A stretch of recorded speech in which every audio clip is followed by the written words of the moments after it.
നമസ്കാരം. 5 വേദികളിലെ സംഘടിപ്പിക്കുന്ന ICC വനിതാ വേൾഡ് കപ്പ് ടൂർണമെൻറ്റിൽ പാകിസ്ഥാൻ്റെ മത്സരങ്ങൾ എന്തായാലും ഇന്ത്യയിൽ നടത്തില്ല. നല്ല കാര്യം. പക്ഷേ അതിലും മോശമായി മറ്റൊരു കാര്യവും ഇവിടെ സംഭവിച്ചുകൊണ്ടിരിക്കുകയാണ്.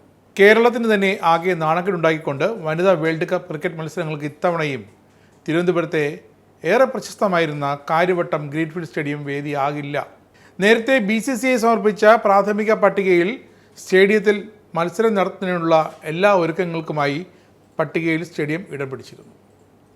എന്തുകൊണ്ട് അടുത്തിടെ അന്താരാഷ്ട്ര മത്സരങ്ങൾ ഗ്രീൻഫീൽഡ് സ്റ്റേഡിയത്തിലേക്ക് വരുന്നില്ല എന്ന ആരാധകരുടെ നിഷ്കളങ്കമായ ചോദ്യത്തിന് ഉത്തരം വേണമെങ്കിൽ സ്റ്റേഡിയത്തിൻ്റെ ഇപ്പോഴത്തെ ആ ദുരവസ്ഥ ഒന്നുപോയി കാണണം. സ്റ്റേഡിയം പരിപാലനത്തിലുള്ള കാര്യവട്ടം സ്പോർട്സ് ഫെസിലിറ്റി ലിമിറ്റഡ് KSFLൻ്റെ ആത്മാർത്ഥത ഒരല്പം കൂടിപ്പോയി. അത് കണക്കിലെടുത്ത് സംസ്ഥാന സർക്കാർ അന്താരാഷ്ട്ര സ്റ്റേഡിയം തിരികെ എടുക്കാനുള്ള നടപടികളും ആരംഭിച്ചിട്ടുണ്ട് എന്ന റിപ്പോർട്ടും വരുന്നുണ്ട്. കാര്യവട്ടത്തെ അന്താരാഷ്ട്ര സ്റ്റേഡിയത്തിൻ്റെ പരിപാലനത്തിൽ കാര്യവട്ടം സ്പോർട്സ് ഫെസിലിറ്റി ലിമിറ്റഡ് വരുത്തിയ ഗുരുതരമായ വീഴ്ചയാണ് തിരുവനന്തപുരം സ്പോർട്സ് ഹബ്ബ് അന്താരാഷ്ട്ര സ്റ്റേഡിയത്തിൽ മത്സരങ്ങൾ നടത്താൻ കേരള ക്രിക്കറ്റ് അസോസിയേഷൻ നടത്തിയ നടപടികൾക്കൊക്കെ തിരിച്ചടിയായത്. 5 മത്സരങ്ങൾക്ക് വേദിയാകാനുള്ള അവസരമാണ് അങ്ങനെ ഗ്രീൻഫീൽഡ് സ്റ്റേഡിയത്തിന് ഇതോടെ കൈവിട്ടു പോയത്.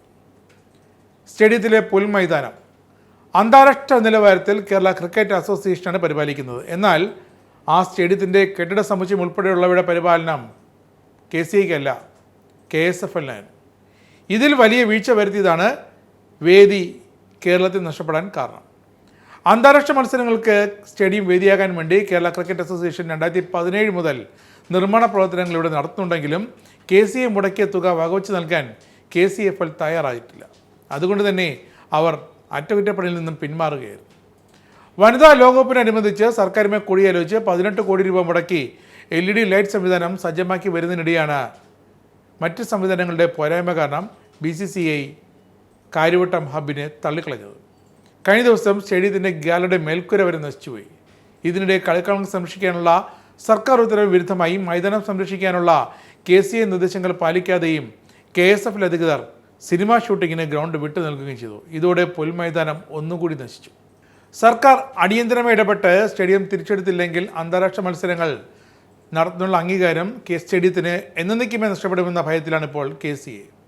എന്തായാലും 8 ടീമുകൾ പങ്കെടുക്കുന്ന വനിതാ ലോകകപ്പ് ടൂർണമെൻറ്റ് നടക്കുന്നത് സെപ്റ്റംബർ 30 മുതൽ നവംബർ 2 വരെയാണ്. ഇന്ത്യയിലും ശ്രീലങ്കയിലുമായി നടക്കുന്ന വനിതാ ലോകകപ്പിൽ പാകിസ്ഥാനിലെ മത്സരങ്ങൾ ശ്രീലങ്കയിലെ കൊളംബോയിൽ നടക്കും. 28 ലീഗ് മത്സരങ്ങൾ റൗണ്ട് റോബിൻ ഫോർമാറ്റിലാണ് നടക്കുക. ബംഗളൂരു, ഗുവാഹത്തി, ഇൻഡോർ, വിശാഖപട്ടണം, കൊളംബോ എന്നിവയാണ് ഇപ്പോൾ വേദികൾ.